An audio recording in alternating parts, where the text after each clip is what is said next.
Hey, Pastor Steve Waldron. I hope you're having a great day or night in Jesus. Thanks for being here, taking a verse-by-verse journey through the book of Genesis, that book of beginnings. And we're on lesson 69. We're in Genesis 34:19 if you want to join us, or you can just watch the video. But 34:19, we're in the King James Version, and man, we're the rape of Dinah, some subterfuge going on. Let's get started. It's been said you never have to teach your children about the birds and the bees if you just read the Bible with them. Verse 19, and the young man deferred not to do the thing because he had delight in Jacob's daughter. And he was more honorable than all the house of his father. So what they had negotiated, they said, well, if the whole city gets circumcised, then we'll intermarry and you can have Dinah. Oh, let's see. So verse 20, you'll notice a pilcrow there if you've got a King James little flag. That's how to do paragraphs when you're doing versination here. And Hamor and Shechem, his son, came unto the gate of their city. That's where business was transacted, the concourse of the city, and communed with the men of their city, saying, verse 21, these men are peaceable with us. Therefore let them dwell in the land and trade therein, for the land, behold, it is large enough for them. Let us take their daughters to us for wives. He's got ulterior motive. And let us give them our daughters. Only herein will the men consent unto us for to dwell with us, to be one people, if every male among us be circumcised as they are circumcised. Verse 23, shall not their cattle and their substance and every beast of theirs be ours? Okay, he's saying this is what we're going to get out of the deal. Only let us consent with them, and they will dwell with us. And unto Hamor and unto Shechem and his son hearkened all that went out of the gate of his city. And every male was circumcised, all that went out of the gate of his city. So, and it says, even though he had this indiscretion with Dinah, he was a very honorable person. And so they trusted him, they get circumcised, and here's where the hammer falls, or more correctly, the sword. Verse 25, and it came to pass on the third day, when they were sore, that two of the sons of Jacob, Simeon and Levi, notice Levi is going to be doing the cutting throughout generations with the priesthood, Levi's family.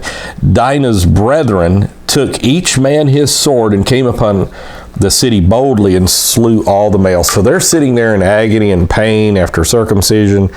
They waited for maximum effect, and then these two guys just tear them up. It's like, you're going to get circumcised, we're going to circumcise your body, we're going to circumcise your head. Verse 27, the sons of Jacob came upon the slain and spoiled the city because they had defiled their sister. So then all the sons of Jacob. So a lot of people wonder, how this Joseph later, this episode's going to come to pass. These people were not nice, good people. They're fortunate Joseph, they just cut Joseph's head off. So they take the whole city. Verse 28, they took their sheep and their oxen, their asses, and that which was in the city, and that which was in the field, and all their wealth, and all their little ones, and their wives. You do this to Dinah, we're going to take your wives. Took they captive and spoiled even all that was in the house. Wow. And Jacob said to Simeon and Levi, you have troubled me to make me to stink among the inhabitants of the land. A lot of little tiny cities, fiefdoms, kingdoms, among the Canaanites and the Perizzites. And I being few in number, just a few guys, they shall gather themselves together against me and slay me, and I shall be destroyed, I and my house. So notice Jacob leaves in deception, and like for the past 20-something years, his whole life, from Laban chasing him to the meeting with Esau, wrestling with God, this episode, he's just scared. Verse 31, and they said, should he deal with our sister as with an harlot? Sleeping out of wedlock is called harlotry here, even among non-Holy Ghost-filled people, Old Testament saints.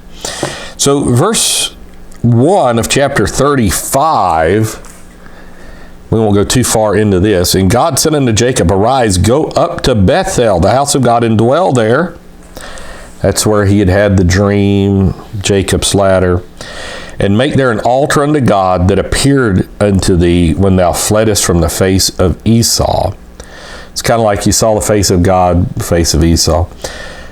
Verse 2, then Jacob said unto his household and to all that were with him, put away the strange gods that are among you, and be clean and change your garment. So Jacob's getting this sense of the holiness from kind of begrudgingly say, okay, God, if you'll bless me when I go to Haran, my mother's family, I'll give 10% to you, to now he's like, look, we're fixing to go to the house of God. All you people, I mean, you've got you took captives of these people, you just killed their city. Come on, change your garments, the blood that's on your garments from all this. Be nice. We're coming into the presence of God, and God appeared to him.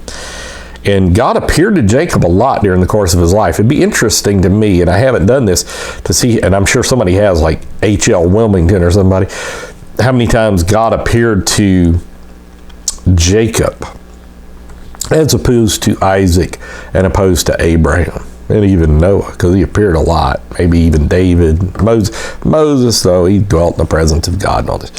So we're going to stop right there. Thanks for being with us. This was lesson 69. So join us for lesson 70. Put it on social media. Listen to our playlist and listen to our other Journey Through series. We're trying to make it through the Bible verse by verse. Love you. God bless. Bye-bye.